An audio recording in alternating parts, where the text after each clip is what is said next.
Assalamualaikum warahmatullahi wabarakatuh.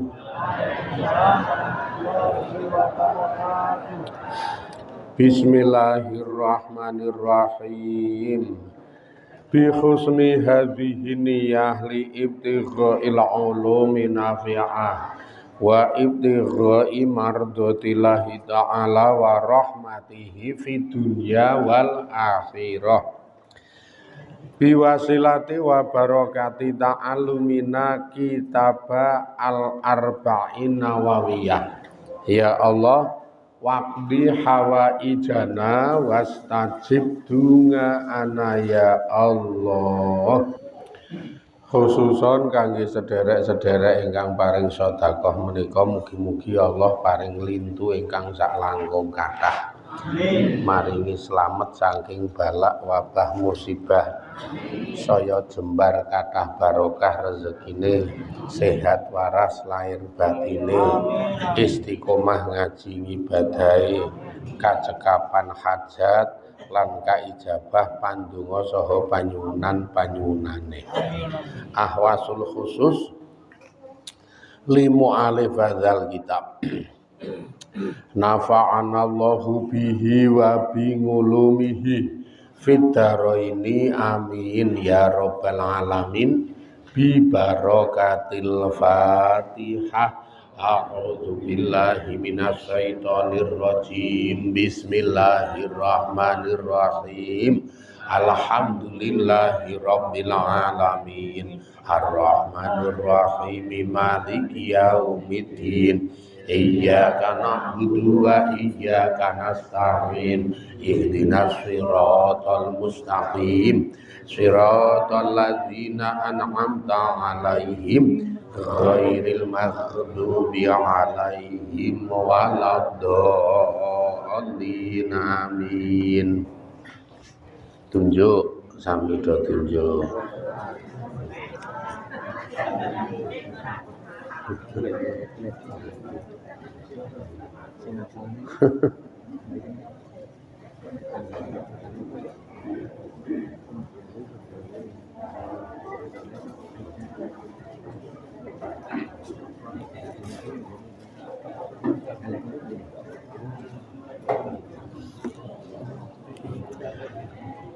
Bismillahirrahmanirrahim. Al-hadisu tawi hadis. Al-hadi kang nomor 1, wal ngisruna lan nomor 20. Hadis sing nomor 21. Wes to. Nomor 2 3. Bismillahirrahmanirrahim. Al-hadisu tawi hadis. Asalisu kang nomor 3, wal ngisruna lan nomor 20. Iku an Abi Malikin, saking Abi Malik Al-Haris bin Asim Al-As'ari. Saking Abi Malik Al-Haris bin Asim Al-As'ari radhiyallahu anhu. Kala ngendika sapa Abi Malik, ngendikane kala wus dawuh sapa Rasulullah Gusti Rasulullah Muhammad sallallahu alaihi wasallam.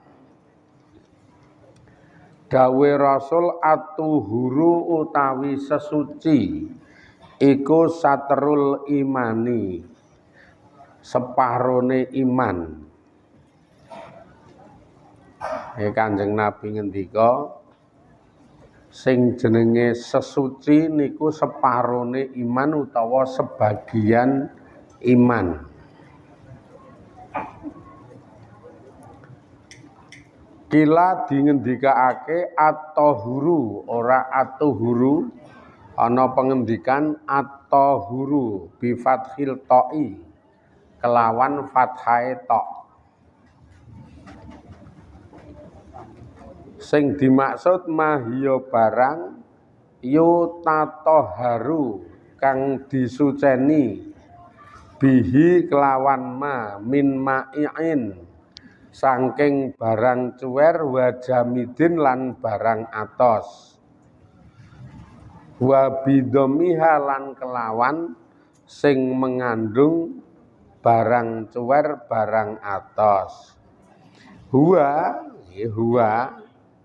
utawi sing dimaksud sesuci iku at-tadhiru nyuceni bihi kelawan ma wa huwa al-muraduhuna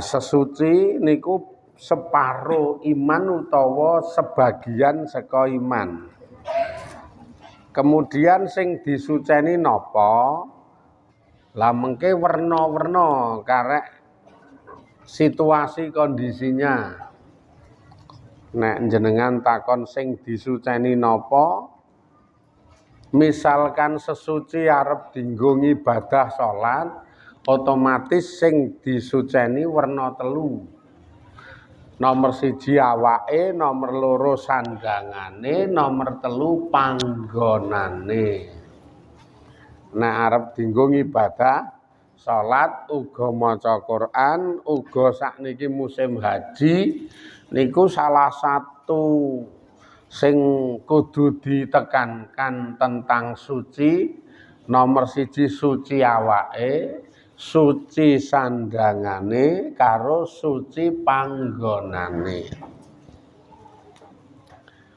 niki ya wis mengke jabarane werna-werna nek suci awake niku mengkurang tembung nek awak niku kok rong tembung awak niku kudu suci saka hadas gedhe hadas cilik tur ya kudu suci saka najis karena antarane hadas karo najis beda lho niku ora padha lho lah nek sandangan karo panggonan niki mung sak tembung kudu suci saka najis nek sandangan karo panggonan ora ana hadas kon jenengan ngawur kuwi klambimu ki kena hadas gedhe ngono ndadak ngedusi no ndadak ngramasi wong klambi kok kena hadas gedhe iki le ngramasi piye mula nek klambi panggon sing dienggo niki mengkur sak tembung kudu suci saka najis ning nek awak ya suci najis ya suci hadas ora suci atine nek ati niku undha usuk molak-malik apik elek resik reget kok ya ketoke mah akeh regete nek ati jenengan rada paham karo rereget-reregete ati sing niki ora krasa ning ya nyata-nyata dadi reregetenan. Sing kerep do nglakoni salah sijine niku suudzon. Prasangka elek marang wong liya niku ngregeti ati. Pamoko sakniku wah banget. Ngembangke sikap ati nganggo suudzon wah wis ora lanang ra wedok. Suudzon iku prasangka elek. Duwe penyono elek ning wong liya. Nek husnudzon penyono apik, nek kuwi ora dosa nyono apik iki kudu. Ning nyatane sing jedul ya malah penyono elek sing jedul iki. Ana tangga nyambut gawe mulih kamaka tangga iki wong wedok le mulih nyambut gawe jam 11 bengi ngono wae ngembangke panyono. Mbut gawe kok jam 11 bengi iki mbut gawe apa ngono kuwi. Niki ora omong karo wong liya lho, ming ning ati lho, Pak. Iki ra ana wong liya, Dik. Ati iki omong ngono kuwi. Karena ijen to. Nek ngantek kewetu karena awor tangga apa awor wong liya wis udu pranyangka. Wis kudu prasangka ning nek kuwi iki jenenge ngrasani utawa nyacat elek. Nek kewetu nang wong liya ki jenenge ngrasani apa nyacat elek. Nek isih ijen urung sida kewetu niku berarti panyono elek.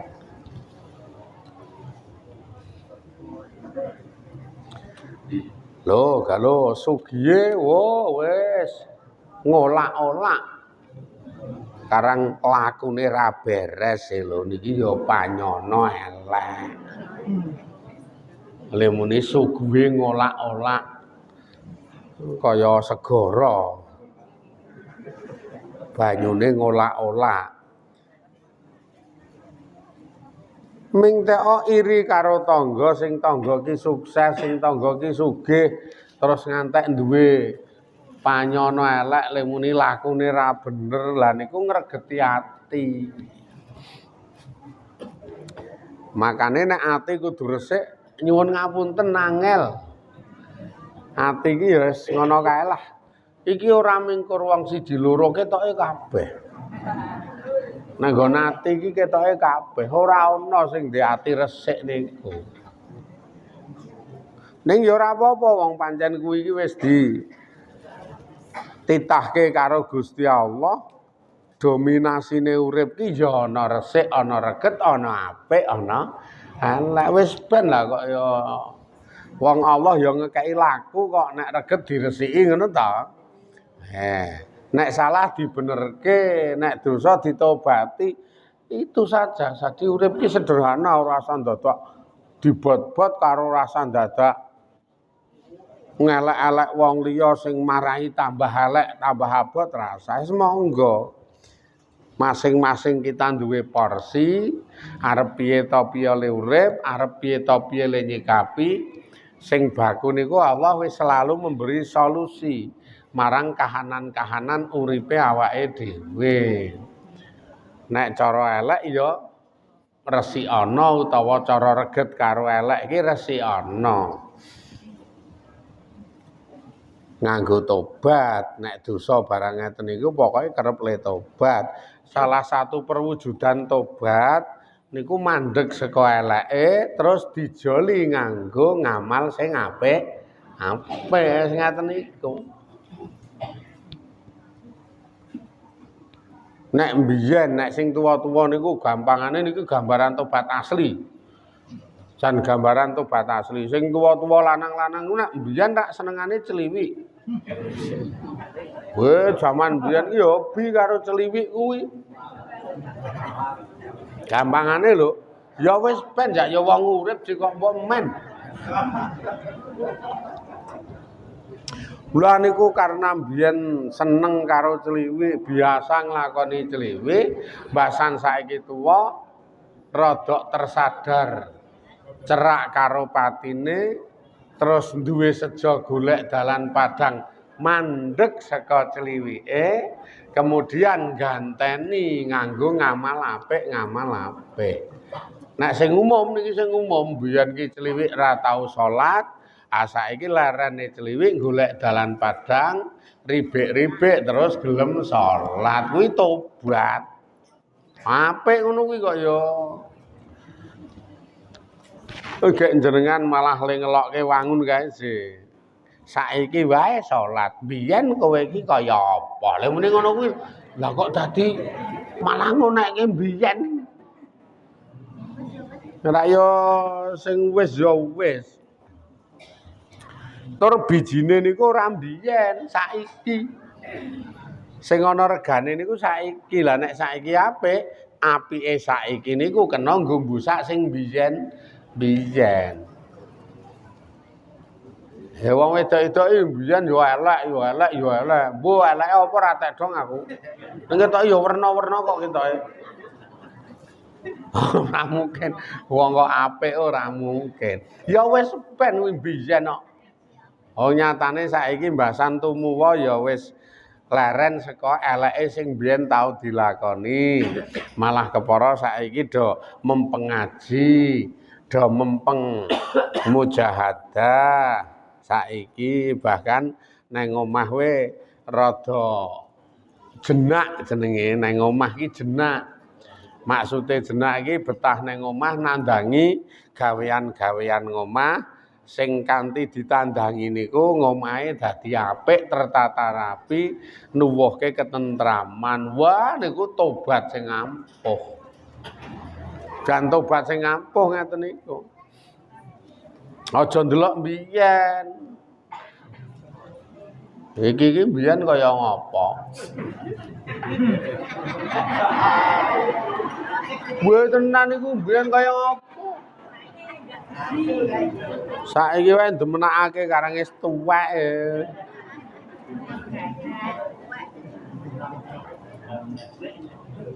Iki lho ana sing grenengan.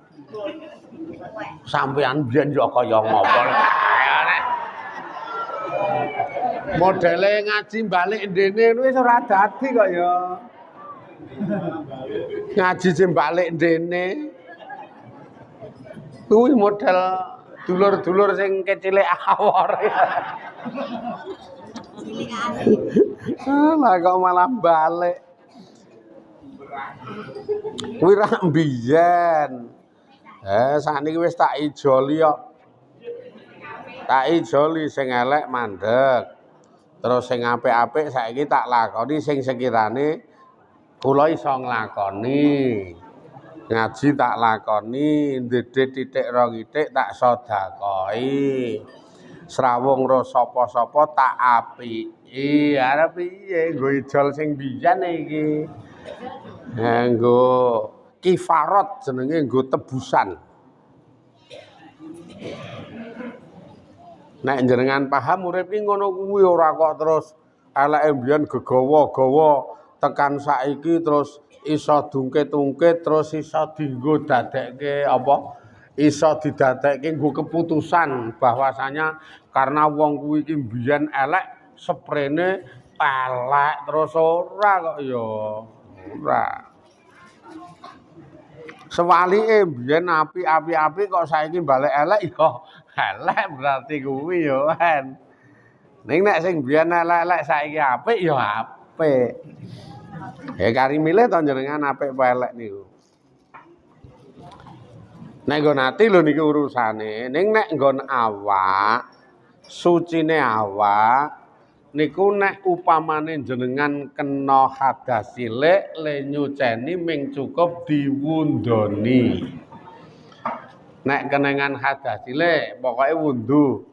Wundu niki we biasane le do wundu tek arep nggunakake awak suci niku. Kowe kok wundu sebabe aku keneng hadas cilik. Lah iya keneng hadas cilik kok dadak wundu ki ngopo? Sebabe aku arep salat ngono to. Oh nyatane nek ra arep salat keneng ana hadas cilik kae ya do ra wundu. Iki keneng hadas cilik ning ora arep salat ya ora wundu.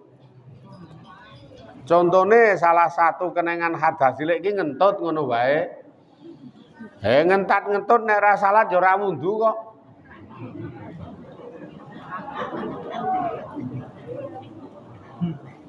Kula tau nyembranani ya ngeten niku.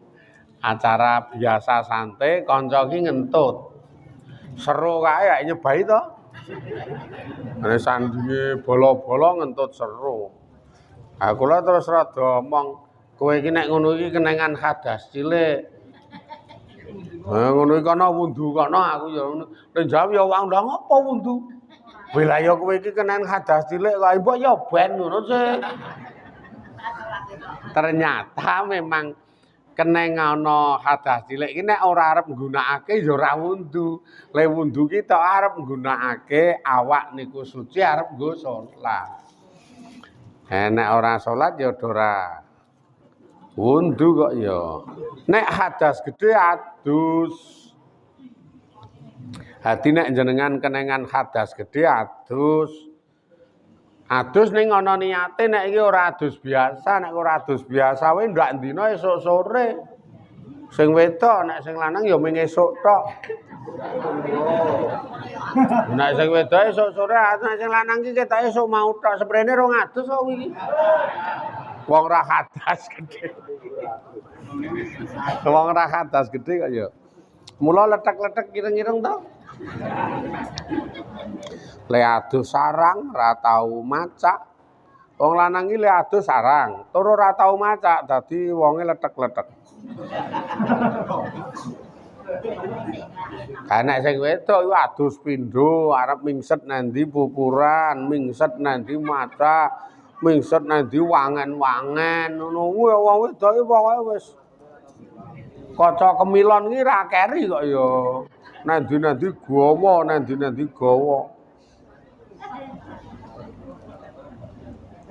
Mula adus gedhe niki adus sing ora kaya adus biasa karena kudu netepi rukun.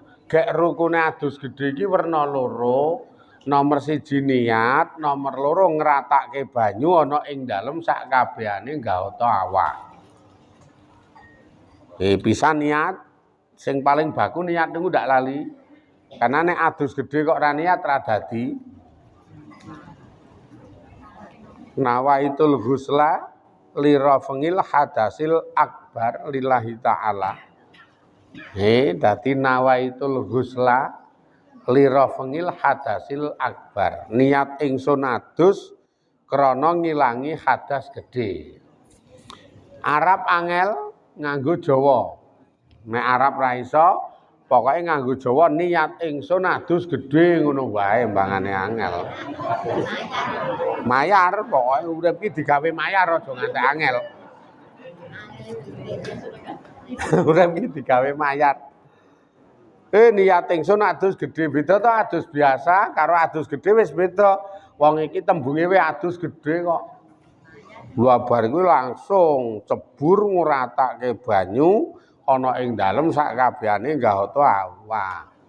Kolah saiki cilik-cilik. Kolah saiki cilik-cilik.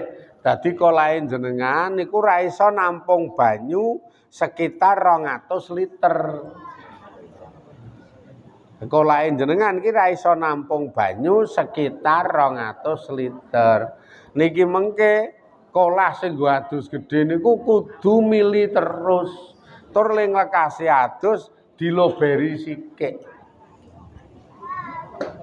Diloberi sithik, engko nek wis lobar lagi lekas adus, posisi jenengan adus, kerane aja ngantek mati.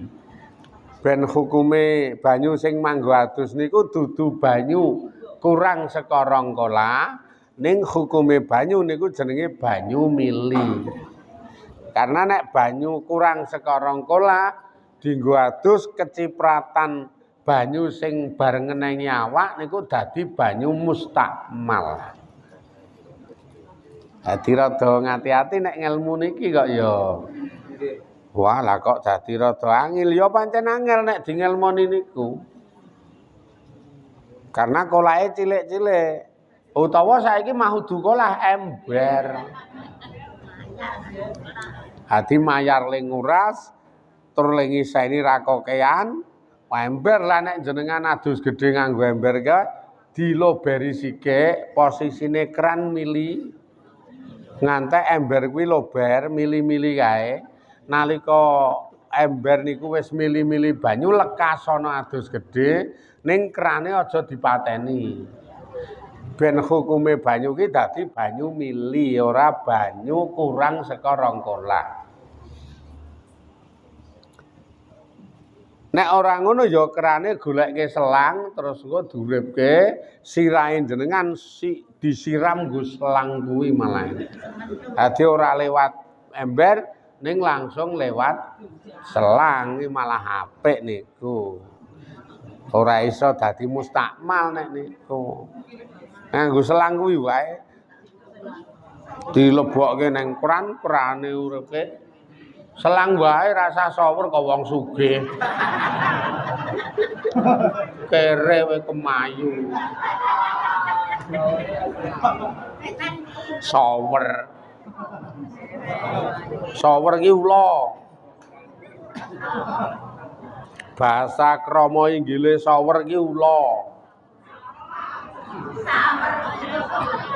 Shower ki ngekeki den ning penyanyi. Wes kae jenenge shower.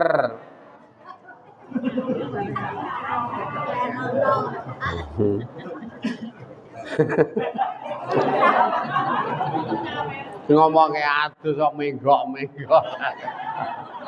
Adus ya adus kok menggok-menggok.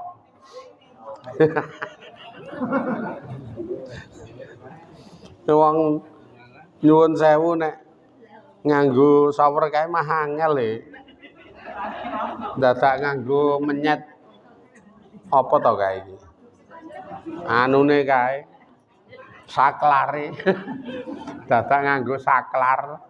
Mbok wis selang kuwi mah karuan. Tur mah miline gedhi kae nek selang iki cepet banget le teles. Wis selang duripke terus panjenengan nang ngisore selang kuwi. Wes karo ngratake banyu rambuté telesi kabeh sak sirah-sirahe memedhun kabeh aja ngantek ana nggahota awak sing ora teles sebabe nalika adus gedhe kok ana nggahota awak sak gedene bunderane dhelek sak gedene bunderane dhelek ora teles kuwi engko adus gedene rasa hadas gedene ra ilang.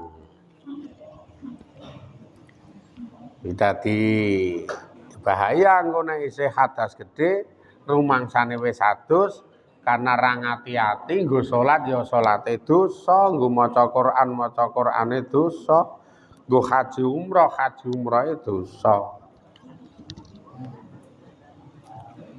Wong eda-eda sing rambute dawa, rambute luwih rentep, luwih ketel, luwih anu to kandel niku ngati-ati tenan.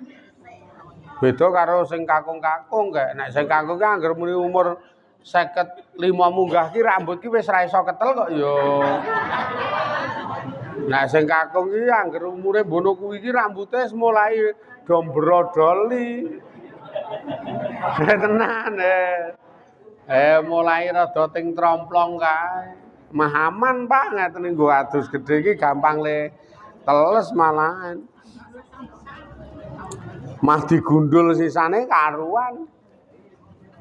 Karena sing kudu teles niku sirahe dudu rambute. Ning nek ana rambute ya sirahe ya rambute. Engko ndak kacau nek ora ngono kuwi kok ya.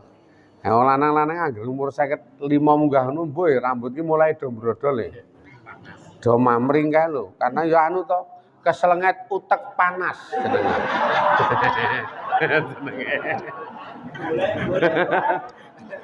jenenge iki pendak dina keselenget utek panas ya mbrodol lho ya. Ya anu sih. Nek ra mbrodol ya putih, mesti putih.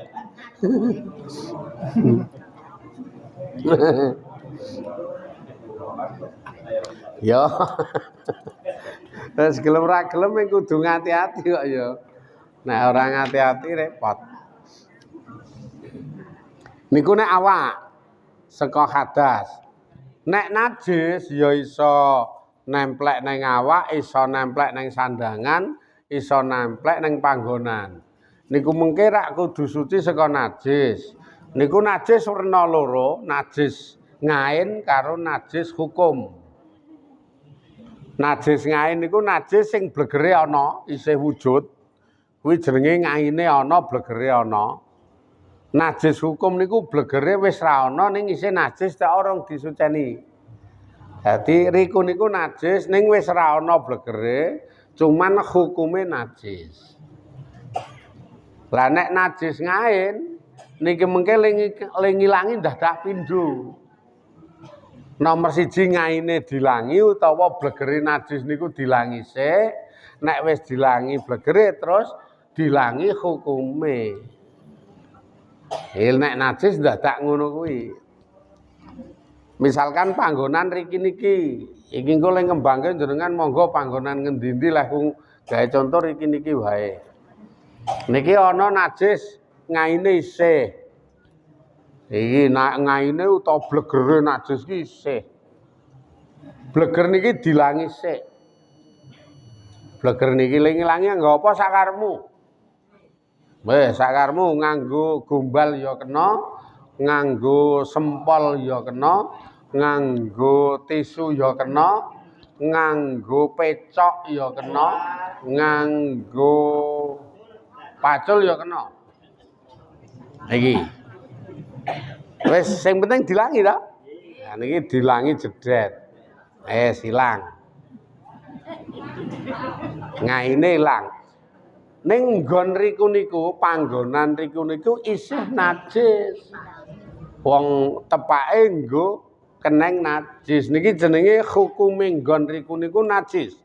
Hukume panggonan riku niku najis. Lah carane ngilangi niku digebyur banyu. Kula matur digebyur.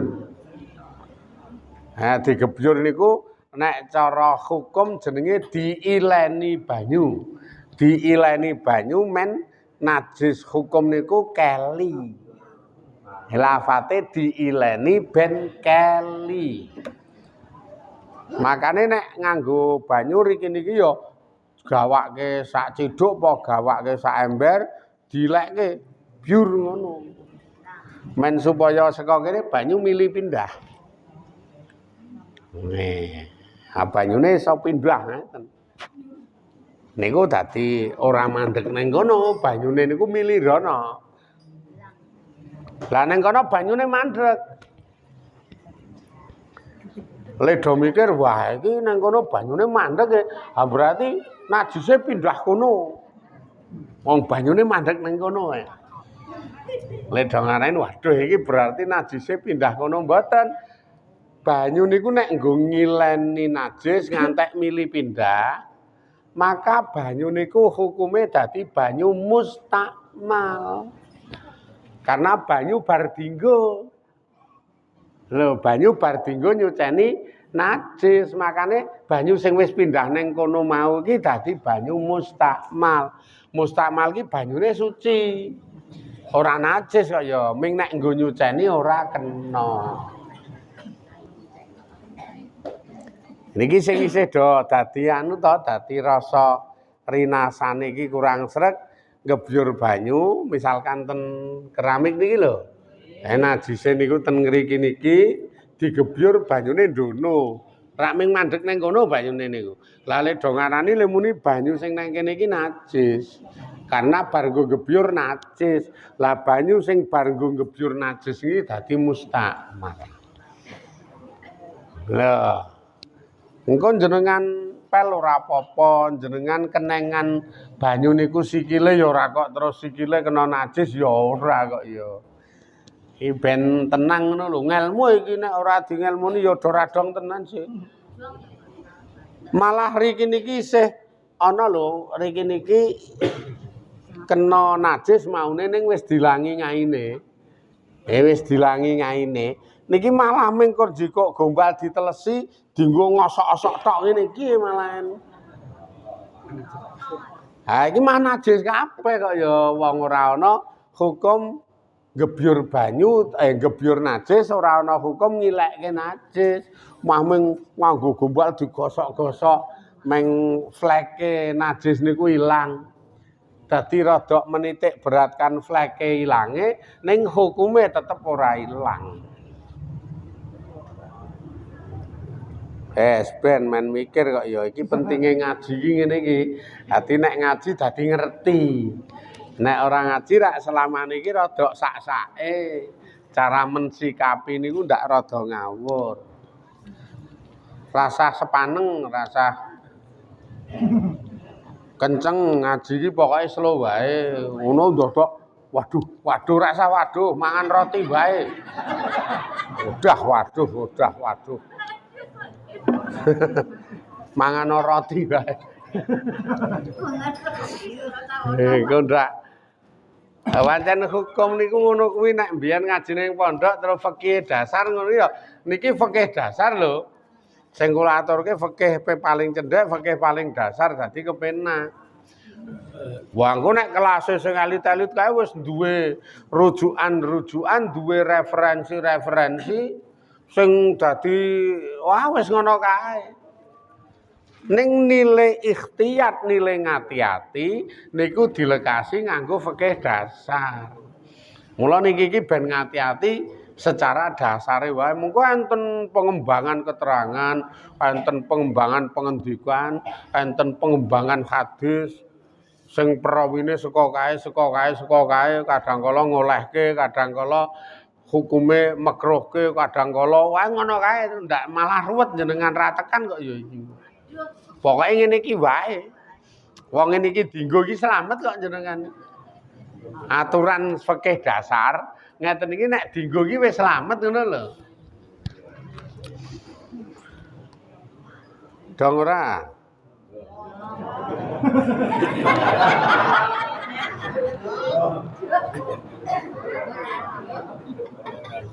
Oh jenengan iki ming anu ya asline iki ming gawe lega kula kok ya. Asline iki ming gawe lega kula. Ora adonge muni dong. Ora adonge kok dong.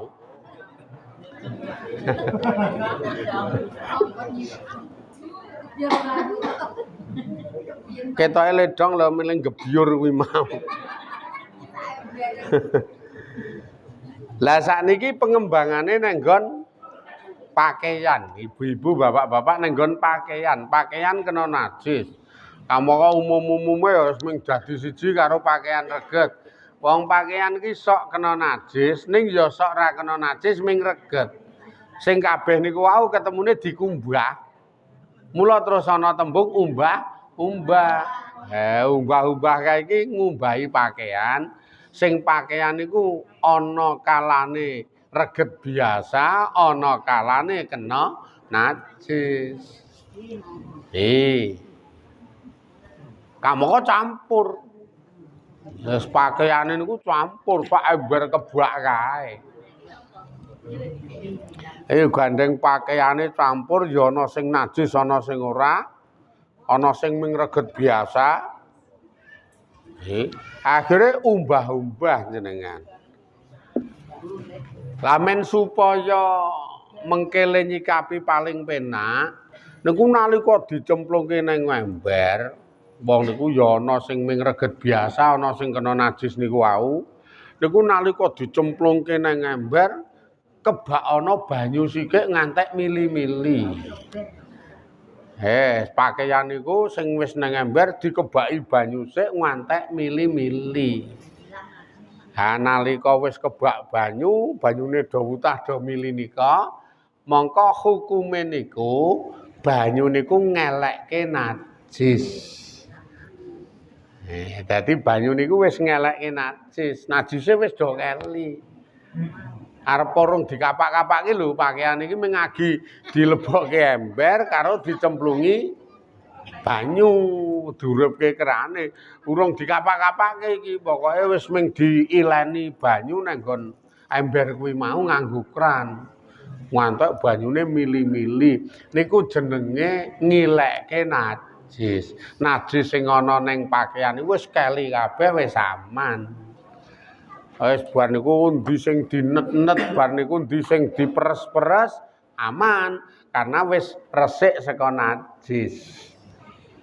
Diperes uncalke ember sing siji, peres uncalke ember sing siji, peres uncalke ember sing siji rampung di piur-piuri rinso poso clean. Bar kuwi terus dikai banyu sethithik sing penting iso ngekum pakaian kuwi nganggo soklin po nganggo rinso ora apa-apa nek wis ngono kuwi. Wong wis ora ana najise iki niate ming arep ngilangi dangkale. Ming arep ngilangi regete. Sing reget ki ora mesti najis kok ya nek reget ki. Ora apa-apa nek wis ngaten niku. Mula sikik dhewe niku kudu lober sik. Bape kula tak weruh niki ya anu. Wong lanang nek niki masalahe. Wong lanang niku ya sok-sok nek ngumbah-umbah ra tau akeh, wong lanang niku ngumbah-umbah ra tau akeh. Ming sithik ngaten niku cemplung ke ember langsung piur-piuri rinso terus bar iki dikum. Kamangka pakaian niku ana najise. Ming terus dipiur-piuri rinso dikum wis pakaian niku najis kabeh, banyu sing nggo ngekum niku ya najis kabeh. Karena banyu sithik kecampuran najis niku akan menjadi hukum banyu mutanajis dalam arti banyune najis kabeh. Angel sinjaken ngelmu iki ora ngawur kok ya. Makane dingendikake Kanjeng Nabi, sesuci iki separo utawa sebagian saka ngibadah utawa saka iman. Karena engko efek saka bener salahe sesuci niku nang nggon ngibadah. Ngibadah iso sah bener sesucine, ngibadah iso rasah teh ora bener sesucine. Ketoke iya sesuk nyadong ganjaran ra oleh ganjaran mesakake kok ya. Sing do umbah-umbah niku ora mung waton cemplungi rinso dikum ora. Bahkan nek jenengan keset wis ndek ilmu penak. Iki wis ndek ilmu ning keset. Lah kok keset upamane ning nggon lengen riki niki kena najis. Kena najis lho niki nang nggon lengen riki niki. Ning wong keset rasa dikumbah. Nggon lengen ki dicuri banyu wae. Wae wong keset to. Ning rak ndek ilmu. Ndek ilmu dadi kok ya dadi ngurupke keran, nggon lengen iki dipaske nggon ana najise mau men kena banyu otomatis najis sing nang lengen iki keli. Wong disentori nggo kran kok ora rasah kudu ngumbah kabeh kok ya. Bar niku to diperes wis rampung aman. Iki nek wong ndek ilmu ning keset. Dadi ming dijujuk-jujuk. Sing tobat ki ora ndek ilmu. Wah nek wong ora ndek ilmu ki ming sarwa tobat. Sing kena najis ming titik pucuk riki niku wis ora wani apa-apa, kudu dikumbah. Kamangka jan resik bar njikuk saka lemari. Lagi wae njikuk saka lemari, ujug-ujug kena najis nggon lengen riki niki wis wedi kuwatir copot meneh kumbah. Rak mah dadi kangelan to. Niki jenenge bodho nek ngaten iki akhire sayah wong bodho iki. Tenan saya lah leni kabeh apa-apa dadi undet-undetan kok. Penak pinter rada keset kuwi mau. Pinter rada keset ki rada kepenak sih. Syukur pinter sregep. Malasip kok ya pinter sregep ngono. Iso-iso mawon ngaten iki wis kena najis ming lengene. Gandeng ming lengene wis nggon pucuk kae ora usah kudu dikumbah. Wong liyane ra kena najis kok. Ora usah kudu dikumbah, isih posisi dienggo ngaten iki wing sentori wis. Bar kuwi to diperes-peres ngaten iki dienggo neh aman. Wis suci ngaten niku. Wae nek ning dalan nek ning paran niku wong ya do ora ngerti je nek ning paran kae. Ha kula iki ndek kanca duwe kanca pinter. Ndek kanca pinter. Dadi cara mensikapinya niku sarwa beres. Wah ngempet kepuyuh nang dalan. Kanca kula niku ngempet kepuyuh nang dalan, nek diempet ming marai lara. Akhire ming terus mandeg dalan. Mandeg dalan terus nguyuh. Wis cetha ra cewek. Ha piye lho nang dalan kok. Wong selak ngempet golek masjid apa golek pom ora ana. Nek golek masjid apa golek pom ora ana. Akhirnya ming waton terus mandeg nguyuh. Rampung lebokke meneh. Lah ngapa wong ora cewoke kok? Ora kok kesel lah nek ning dalan ra ana banyu kok iki lha piye arep ngopo ya?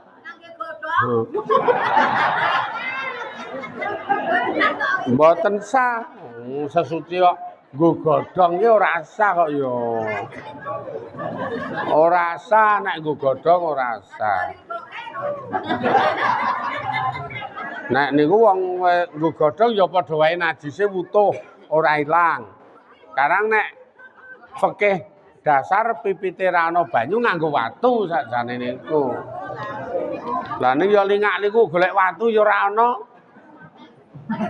Lingak-lingu golek watu ora ana, golek boto ora ana. Iki akhire ya wis ming rampung lebokke ngono wae. Terus tak takoni. Kula takoni terusan, lah kok ora cewek? Wong kahanan kok ngono kok cewek. Sing nggo cewek apa? Kula takoni sing nggo cewek apa nek kahanan kok ngono kuwi. Wah, akhire neruske laku. Neruske laku tekan manjing salat golek masjid. Tekan manjing salat golek masjid. Adeke mlebu kolah. Copot-copot. Mlebu kolahe copot-copot. Terus kemaluane digebyur karena mau ra cewek. Iku pokoke tak gebyur ngilangi najis. Dadi kemaluane digebyur, ilang najise, terus celana dalam niku dhek memprediksi, memperkirakan sing kena najis rak ming bagian ngarep niku. Gitu sing kena najis kan mung bagian ngarep. Nah, akhire terus dianu kae di pucuk nika sing bagian ngarep disentorke kene. Dadi sing bagian ngarep disentorke ngilangi najis, men kileh najis wong mburi ra kena kok. Dadi ming di pucuk kae di ngeten iki. Ha ngene iki sentorke terusan. Iki masalah mau sing kena najis ming kuwi. Lah nggih niki iki kandhane celana dalam sih kok. Iki celana dalam lho kok. Lah. Wah, ya arep nggo salat sira kathokan. Ayo ngaco kok ya. Iki ki arep nggo salat gak ning paran sitro kathoke tinggal kena. Candhalke mejite wong. Ya ora dadi kaya kok terus ora kathokan. Iki wong ning paran masalahe mula ning jero kolah kathok jero. Ya kathok jero niku sempak sing bagian ngarep cetha mau kena turahan pipis rak najis mau. Wong ora cewek. Ae terus dipucuk ngene sentori keran. Bar kuwi diperes-peres kae. Dienggo meneh. Terus dadi rada anyep-anyep piye ngono kae. Ning suci. Niku terus suci. Bar niku salat aman. Ilmu lho niki. Lah ya wedok ki ya iso. Iki wedok ki ya iso. Lah apa wedok ki ora nggo celana dalam piye ya? Diomongi ora do. Iki wedok barang iso. Artine nek ning dalan ora cewek kae ngono kuwi engko ki. Persis lanang karo wedok iki padha persis. Lah syukur nek sangu ganti. Apik nek kira-kira sangu ganti apik. Nek ora wong iki wong ilmu kok bibite ora sangu ki ngono kuwi. Ning sakniki rak tending ilmu ta njenengan. Oh, carane nyikapi ngono gandeng ding ilmu sesuk rasa sangu ganti ngono lho. Sitok ae engko nek kira-kira najis mlebu kolah copot dicomot pucuke sentorke keran kuwi beris. Carane ngono kuwi carane. Kanca kula pinter lah karang ngaji kok ngaji fikih kok ya. Nek sing do ora ngaji mah ming undet-undetan. Mah ming do radong. Lho ana lho, Bu. Niki ya ora ngaji meneh. Le pipis ora cewek. Wis bar ngeten niku duwe pahame niku ora luas. Mlaku meneh tekan masjid paran mampir arep salat. Ngeten niku ki ming sadar nek celanaku ki mesti kena najis. Wong aku mau ora cewek. Ngeten niku. Akhire celana dalam niku dicopot terus wundu. Terus wundu terus salat. Kamangka kemaluane ra rung disuceni wong mau rung cewek kok. Ana sing ngeten niku ming nyopot kathoke dicentelke ora nggo salat, ning ternyata kemaluane niku ora disuceni. Ayo padha wae rasa wong isih nggawa najis kok. Rak ya copot kathoke terus kemaluane digubyur men suci wong mau ki nguyuh ora cewek. Kok kula matur ngeten kena napa wonten hadis sing medeni tenan, tau kula aturke, Kanjeng Nabi niku rak diderekke para sahabat, ketemu kuburan loro. Kuburan loro niku neng kono ki ana wong loro sing dikubur. Ming ana rong kijing. Gampangane ming ana rong kijing nek bahasa kene. Ha Kanjeng Nabi mandeg, bar niku rada gemeter lengene, wajahe mbranang. Para sahabat takon enten napa Kanjeng Nabi? Kok jenengan gemeter karo wajahe mbranang? Kanjeng Nabi ngendika kowe iki ora weruh kaya apa sing tak wiruhi. Ngerti ya sahabat-sahabatku, iki dadi kijing loro niku nggo ngubur wong loro sing saiki yagi nedeng-nedenge tampa siksa sing abot sebabe nglakoni dosa sepele. Nglakoni dosa sepele ning tampa siksa sing abot. Sahabat do takon, "Lah dosa napa niku Kanjeng Nabi? Dosa sepele kok ngantek tampa siksa sing abot?" Kanjeng Nabi ngendika, "Sing iki saiki nedeng-nedengi disiksa sebabe nek nguyuh ra cewek lho." Maksude ming masalah nguyuh. Kowe nek jenengan randing ilmu, nek jenengan ngawur niki mengke efeke nek nggon ngibadah dadi rusak kabeh. Makane teriki sanepane Kanjeng Nabi at-tuhuru satrul iman. Sesuci niku separo iman. Ora nding ilmu sesuci iso kena siksa kaya dene sing diceritake Kanjeng Nabi niku kok ya. Nggih. Makane santai pipite jenengan iki nguyuh ra cewek ra apa-apa ning wis ngerti. Iki engko aku najis lho engko sak wayah-wayah aku nek arep salat jelas celana tak copot terus kemaluan tak gebyur wong iki kena najis ngono bar kuwi lagi salat. Kepenak nek ngeten niku. Nek ora gandeng ning paran engko mbangane dienggo neh posisine najis, ayo engko celana niku disentori. Banyu men suci meneh. Nek arep dikumbah ning kono ra engko teles sak kabehane dadi anyep banget to. Dijiko dicomot nggon kena najis tok kuwi wae sing teles ben sing kono kuwi tok. Terus diperes karo disabet-sabetke tembok apa ngono. Wah, lah engko iso garing iki ya jebol kathoke ya.